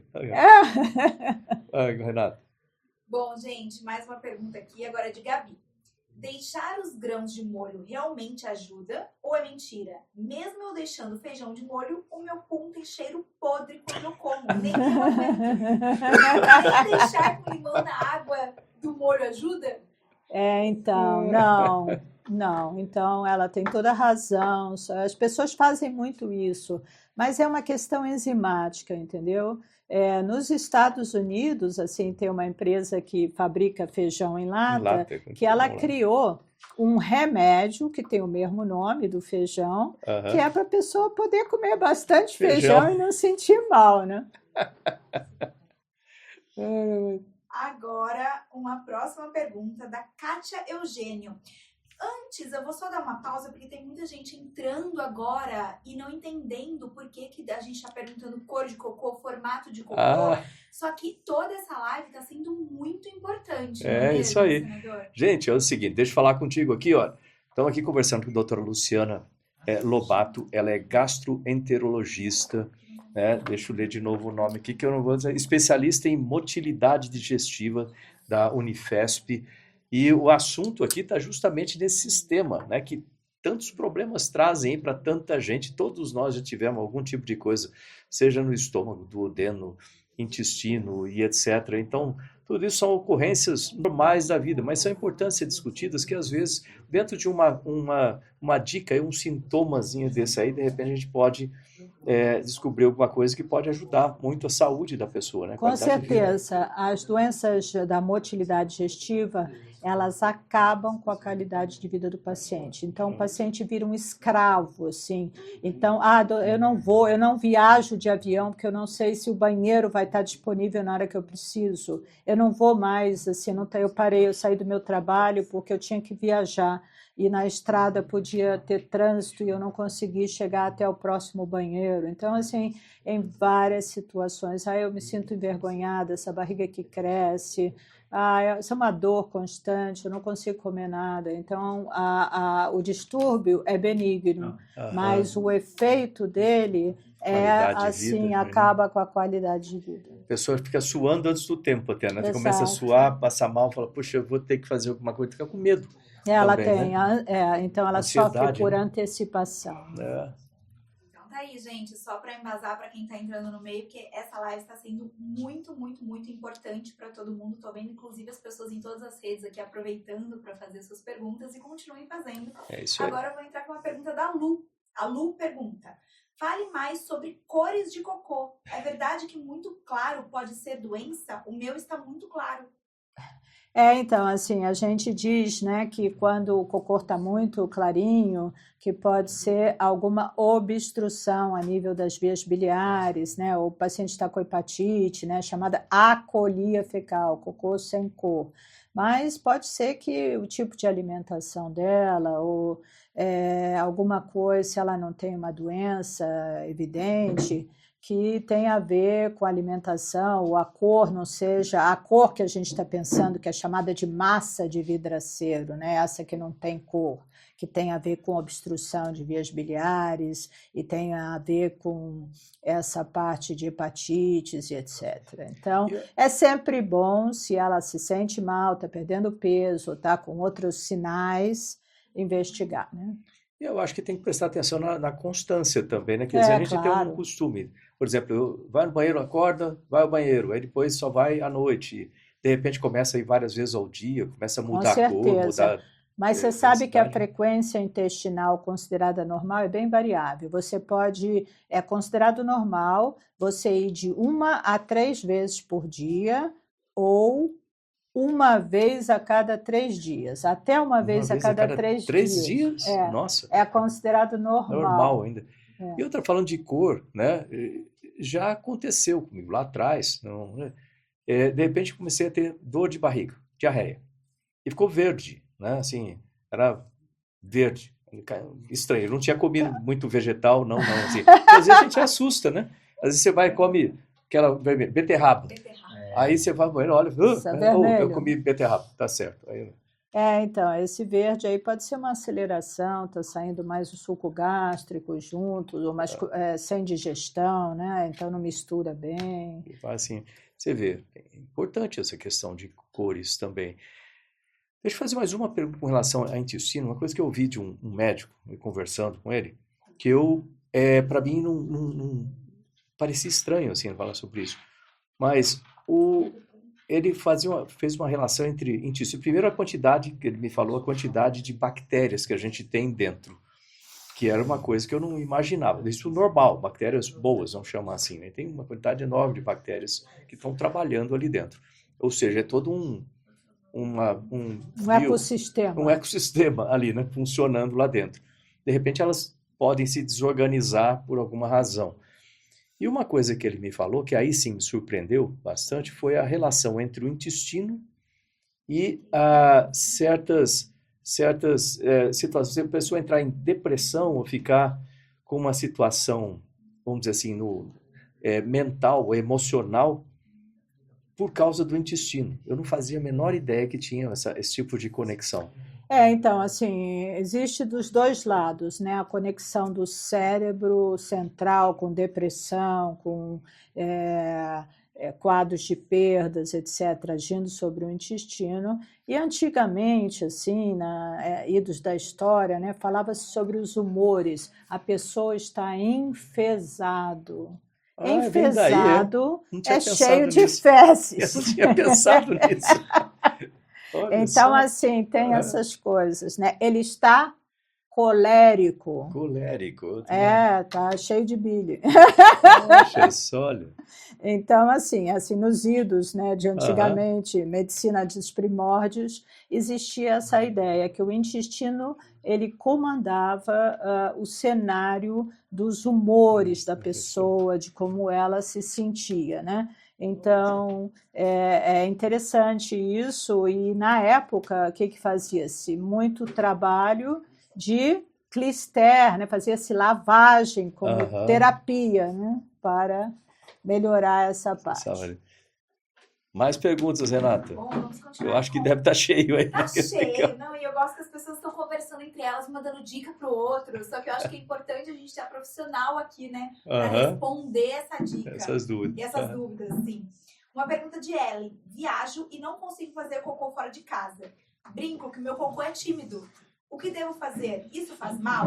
Já fiquei 8 dias sem ir quando fui pra praia e eu enchei muito. Nossa. Então, assim, basicamente, quando a pessoa viaja, né, ela muda a alimentação dela. Também, assim, tem muito problema do banheiro, né? Então, assim, essa cultura do banheiro público, muitas pessoas não vão de forma nenhuma, né? Não sei se vocês já ouviram falar de uma privada japonesa, assim. No Japão, as mulheres são muito tímidas e tal. Então, assim, ir ao banheiro faz barulho. Blu, blu, blu. Então, o vaso tem música, o vaso aquece a tábua, também tem o processo da limpeza, ele tem uma torneirinha, não é uma torneirinha, um jatinho que limpa, então tem tudo isso para relaxar um pouco mais as moças, né? Eu tive a oportunidade de viajar naquelas empresas japonesas e aí a gente utiliza esses vasos. Realmente, assim, é bem relaxante. Olha, não, tem eu não sabia, da música eu não lembro de ter visto, mas eu fiquei 3 anos trabalhando com o Japão, com a Agência Espacial Japonesa, que eu era responsável pelo módulo japonês, o Kibo. Então, eu acabei me adaptando bem lá. Eu ia muito a Tsukuba, que fica ali perto de Tóquio, onde fica a JAXA, hoje em dia, antigamente era a NASA, né, a Agência Espacial ali. Eu lembro que no começo, quando a primeira vez que eu sentei num vaso desse, a gente está imaginando que o vaso é um vaso normal, né? É só que quando você é um vaso completamente tecnológico, e realmente você toma um susto para quem não tá esperando, né? Quando sai um jato, você não vê ele de onde saiu essa água aqui. Mas é uma situação meio estranha. Mas depois você acostuma, até que é então, interessante. Assim, você pode desativar, né? Mas as pessoas se sentem muitas vezes sujas, né? Então, aquilo é uma maneira de limpar, né? Você controla a temperatura. Então, assim, ele é auto-higienizado. Então, assim, né? A pessoa tem medo de pegar infecções, né? Por contato com banheiros públicos, né? Etc. Então, toda aí uma cultural, cultural. Agora uma pergunta de Domi.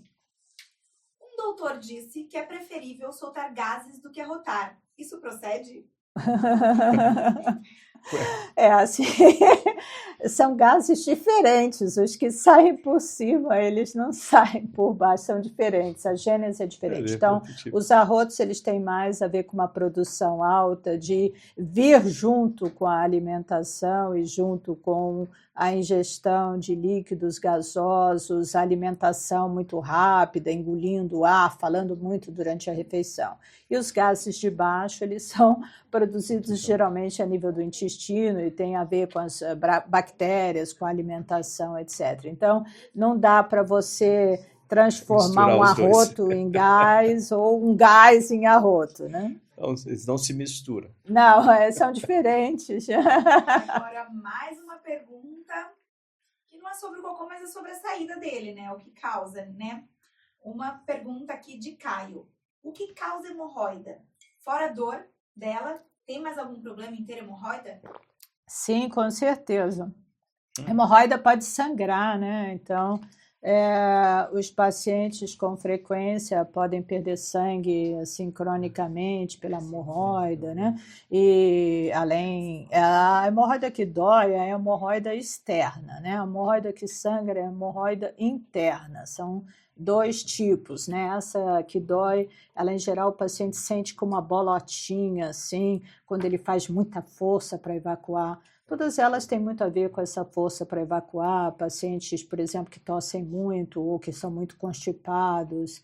Então, as doenças intestinais são meio que interligadas. Então, se ele puder prevenir a formação, é melhor do que remediar. A produção até chegou a comentar uma conversa aqui perguntando se a hemorroida também pode ser algo alimentar. Assim, não, causada pela alimentação em si, não exatamente, não é a alimentação que causa, mas sim a falta de fibra, gerando umas fezes endurecidas, a constipação intestinal, fazendo muita força para evacuar. Pacientes, por exemplo, que têm outros problemas no corpo, problemas pulmonares, que tosse muito, aquilo aumenta a pressão intraabdominal, isso tudo pode favorecer a geração da hemorroida. Pergunta, lenda urbana ou não, né? Tem gente que gosta de sentar no vaso e ficar uma eternidade lá, lendo, sei lá, né? Assim, e isso aí tem problema de aumentar a hemorroida? Sim, tem.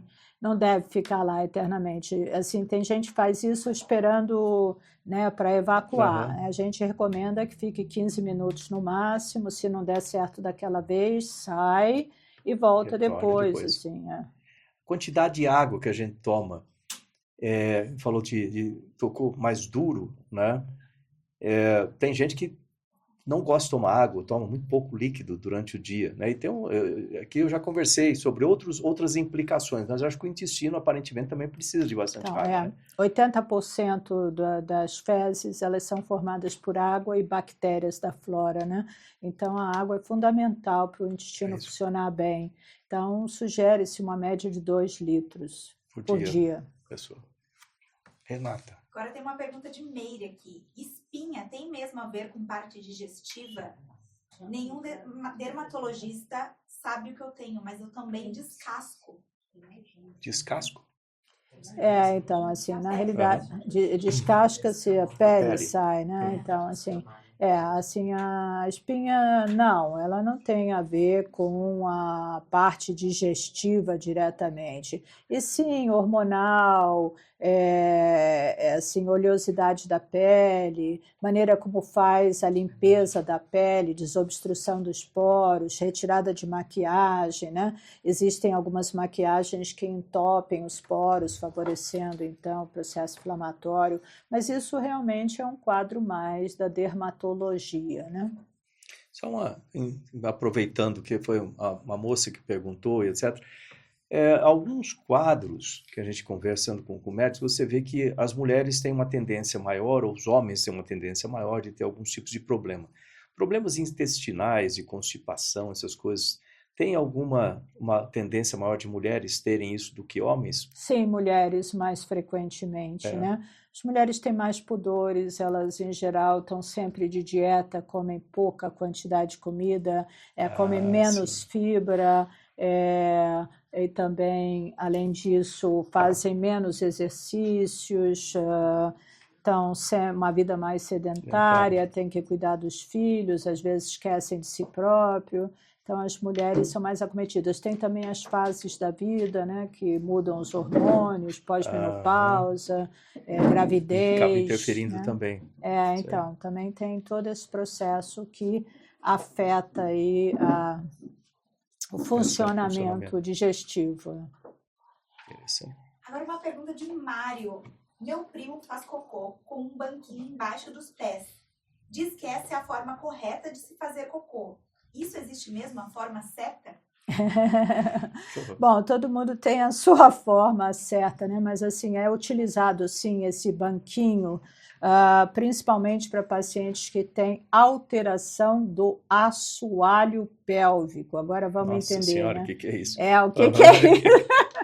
Então, assoalho é a parte que está no baixo. chão, né? Então, é o revestimento da parte de baixo, ali na região do ânus, aqui toda aquela parte ali de baixo chama assoalho pélvico. Então, muitas vezes, o paciente tem uma dissinergia, ou seja, um funcionamento inadequado, uma fraqueza do assoalho pélvico, porque não fez treinamentos, exercícios para isso, e aí então esse banquinho ajuda, porque ele reposiciona o assoalho pélvico, evitando uma descida muito intensa. Entendi. Então os fisioterapeutas gostam muito de indicar esse banquinho aí. Poxa vida. Mas, agora uma pergunta de Eunice. Quem tem um só rim, não é muita água, 2 litros? Não, pelo contrário, até uma proteção renal, porque assim, pouca água também pode fazer o rim entrar em problema de funcionamento, é chamada insuficiência renal pré-renal, por falta de líquidos. Desde que o rim, evidentemente, que sobrou, funcione bem. Né? Porque senão não tem jeito. Né? Maria pergunta se queda de cabelo tem a ver com o aparelho digestivo.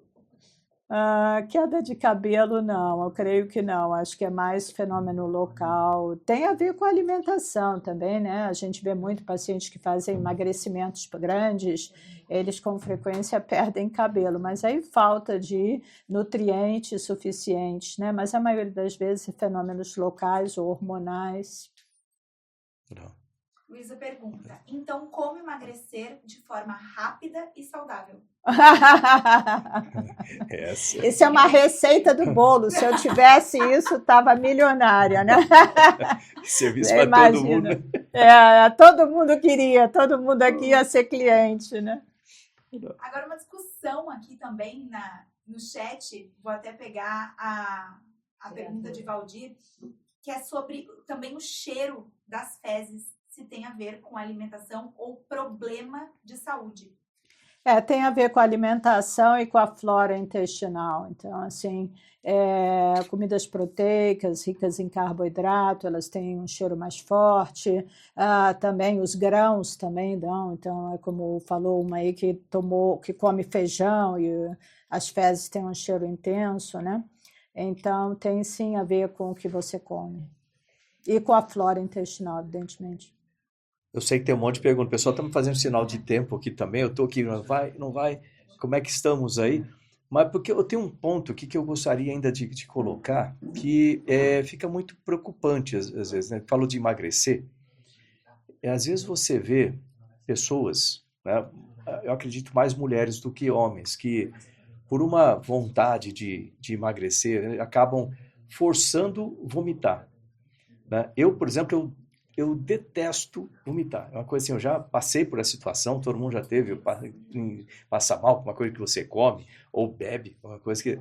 E aí eu detesto. Eu não consigo entender como que alguém pode provocar o vômito, né? E isso aí com o vômito, né? Primeiro, o que causa, naturalmente, vamos dizer assim, como é que esse sistema, né? Porque ele vai empurrar de novo, né, para cima, parece um negócio meio no sentido contrário do movimento normal. E vamos dizer, esse negócio de forçar a vomitar, eu imagino que faça mal. Agora eu quero saber como e por quê. Com né? certeza faz mal, isso faz parte dos distúrbios alimentares. Isso é uma alteração psiquiátrica, né, esse tipo de conduta, em que a pessoa come e depois ela coloca o dedo na garganta para eliminar aquilo, para que ela não absorva aquilo, ou seja, ela faz isso logo depois, porque assim, a vontade de comer, tudo dá na boca, né, ela fica satisfeita com o paladar, etc., mas ela não quer engordar, então ela coloca o dedo na boca, o dedo na garganta, e aquilo gera um reflexo de vômito por estimulação da faringe, uma contração gástrica intensa, e ela coloca isso para É fora. o próprio estômago que faz isso? Faz uma contração, quer dizer, é um reflexo, existe um centro no cérebro chamado centro do vômito.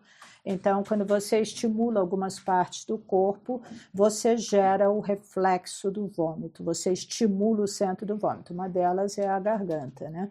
Então, as pessoas fazem isso, é uma alteração psiquiátrica, a pessoa faz parte do complexo, anorexia nervosa, etc. E aí, então, a pessoa visa, né? Isso tudo ela tem como objetivo manter o peso ou emagrecer. Mas eu acredito que faz mal, não faz fazer Muito isso mal, aí o tempo e todo, assim, você com esses vômitos repetidos, você pode lesar o revestimento do esôfago, causando erosões, causando lacerações. Então, assim, é um quadro muito preocupante, pode até sangrar. Nossa. E essa outra você falou, anorexia, esses distúrbios, tem, do que eu entendo, do que eu já vi dessa situação, a pessoa às vezes ela se olha, é como se ela se visse gordo também, não está absolutamente gordo. É um distúrbio da percepção corporal. E aí isso é uma coisa, mas tem casos que ela para de comer, né? A pessoa não Aí come. a anorexia chega nesse nível, né? Isso é um distúrbio, tem médicos, psiquiatras especializados em estudo dos distúrbios alimentares. Agora, entrando nisso, para aqueles pais e mães que estão nos assistindo, que às vezes isso começa a acontecer, obviamente não acontece de uma hora para outra, né? Deve ser um desenvolvimento gradual. Como que os pais e mães podem observar os filhos, né, para notar se essa criança ou pré-adolescente ou adolescente, ou mesmo adulto, né? Isso começa a entrar nessa situação. Então, isso são pressões até sociais, né? Muitas vezes até a mãe tem muito esse conceito de beleza e tal, pressiona muito a filha para não comer, para não engordar, que ela vai ficar feia, não vai casar, não vai arrumar marido, etc. Então, tem isso na escola, bullying, tem no coisa. Então, o que ela tem que observar é o comportamento da filha, né? Durante a refeição, e se ela realmente evita comer, se sai correndo para o banheiro, né? Como está esse comportamento. Isso pode lesar os dentes também, né? Porque todo aquele conteúdo vem cheio de suco gástrico, ele vem do estômago, né? E pode causar erosões dentárias na parte posterior do dente. Então, as cáries, em geral, elas são nos dentes de alimentação, que são os molares. E essas lesões são nos dentes incisivos da frente. Uma das coisas que o pessoal me pergunta muito no espaço, né, assim, quando você chega no espaço, quais os primeiros problemas que você tem lá? Um deles eu já falei, que você fica meio sem vontade de comer, você fica sem fome. Mas outro que acontece é você se sentir, você ter desorientação espacial. Aí você chega lá, os canais semicirculares do labirinto, eles não funcionam bem, começam a dar informações erradas, e a gente começa a querer passar mal, querer vomitar por causa de confusão. É igual se você ficar girando uma cadeira, uma cadeira de barane, vai dar aquele mal-estar, você começa a suar frio, começa a se sentir mal. É o centro do equilíbrio, né? E ele também atinge o cérebro, atinge o estômago também. Então, assim, então são as chamadas labirintite, né? Então, isso com certeza coisas que acontece é vômito, né? Assim, é muito comum o paciente ter labirintite, eu estou vomitando, né? Tá além da tontura e tal. Então, ele perde um pouco esse controle do equilíbrio. E outra coisa que a gente nota, que eu estou só aproveitando esse centro de vômito aí, porque às vezes, suponha assim, eu não gosto, por exemplo, de sanduíche de atum. Eu não gosto do cheiro de atum. Não gosto daquela coisa.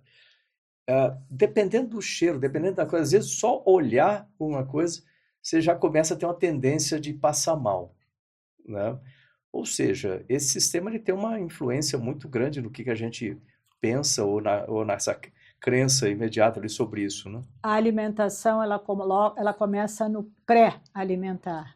Então, as informações relacionadas ao cheiro, à ideia que você vai ter da comida, o que vai ser servido, o que você vê que tem na mesa, já gera uma preparação do sistema digestivo para a alimentação. Então, se você tem alguma coisa, se tem aversão, né, você já começa a se estimular centralmente para não comer aquilo.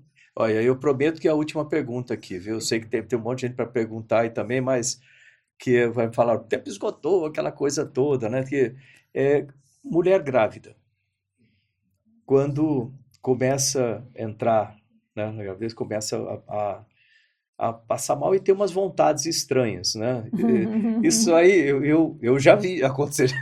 Eu tenho vontade, sei lá, de sorvete de alho, coisa assim do tipo. Isso também essa relação de hormônio, imagino. Hormônio, é uma parte hormonal e assim esses pedidos estranhos assim também podem também ter uma segunda intenção, né? Você aproveitar, assim, o marido fica à sua disposição também, né? Mas sim, tem uma perversão alimentar, né? A pessoa se torna mais frágil, ela quer aproveitar aquele momento e tal, mas tem também um pouco de alteração do paladar, etc. Tudo por essa carga hormonal muito grande. E eu lembro de vomitar muito no começo, qualquer coisa, de repente, aí é por estimulação coisa, central, por hormônios, excesso. Gente, eu sei que tem 500 mil perguntas ainda aí, mas o tempo já acabou, já esgotou, o pessoal já está aqui me esperando para o nosso próximo convidado tá aí, mas eu adorei a conversa, viu? Muito eu bacana. Também. Muito legal. Olha, a gente aprendeu muita coisa aqui hoje. Eu conversei com a doutora Luciana Lobato, ela é gastroenterologista e ela é especialista em motilidade digestiva da Unifesp. Você vê muita coisa da nossa vida, do dia a dia, afinal de contas, é um sistema que a gente literalmente usa todo dia, né? Não tem como, ele está ali o tempo todo. E todo mundo já teve algum tipo de problema, distúrbio, dá para ver pelas perguntas, né? A quantidade de informações que vieram. Doutor, eu queria agradecer e muito, né, a sua participação. Esqueci de perguntar alguma coisa que queira falar aqui para o final, deixar para as suas considerações finais. Eu acho que assim, que o importante é que a pessoa valorize esses sintomas, né? Muitas vezes as pessoas vão carregando com a barriga, tomam o remédio que a vizinha recomenda, e quando elas vão investigar, aquilo já é um processo mais evoluído, ou já tem uma lesão menos tratável. Então, eu acho que assim, a saúde intestinal ela deve ser valorizada tanto como, por exemplo, a saúde cardiológica, né? Ou pneumológica. As pessoas tendem a ter medo de morrer por causa do coração e elas, não, tá tudo bem, vamos levando com a barriga, assim. Então, a dica é: fique atento aos sinais do seu intestino, do seu aparelho digestivo e não deixe de investigar. Não se automedique, né? Os remédios estão livremente vendidos na farmácia. Procure um especialista. É possível que tenha uma explicação mais assim diferenciada do seu quadro, que possa lhe ajudar a sair dessa roda viva ou dessa bola de neve que os distúrbios motores causam aos pacientes, né? E alteram a qualidade de vida deles e tal. Fazer exame, né? Então, os pacientes muitas vezes, mas são exames padrão. Os exames de motilidade eles mostram. Então, o cara tem que procurar uma pessoa especializada. Poxa, excelente. Gente, conversamos com a doutora Luciana Lobato, falamos aqui sobre assuntos, alguns são engraçados, mas são importantes a gente prestar atenção. Inclusive, falamos sobre muita coisa, desde mau hálito, arroto, pum, até né, sobre o funcionamento do sistema como um todo, as diversas consequências disso. E olha, continuamos agora, daqui a pouquinho a gente já continua na nossa super live, né? E, sim, olha só, peraí, antes, fique por aí, né? Antes, eu queria, tá? Essa caneca aqui é de presente, então tá aqui, ó. Né? Obrigado Obrigada. por ter vindo. E, Vamos então, aí, tomar gente, aqui um. deixa eu até tomar o meu também aqui, que tem um... Para hidratar o intestino. Para hidratar, agora pode beber bastante água. Gente, olha, continuamos aqui na nossa super live. Prazer. Né? E hoje, tratando aqui do tema de saúde, muitos assuntos relacionados à saúde, sem dúvida nenhuma, isso afeta diretamente a nossa vida. Né? Já conversamos aqui na Super Live sobre radioterapia com o Dr. Renato, do Hospital de Base de Rio Preto, né, de São José do Rio Preto. Falamos sobre toda a necessidade, as implicações, né, e as dificuldades que existem na infraestrutura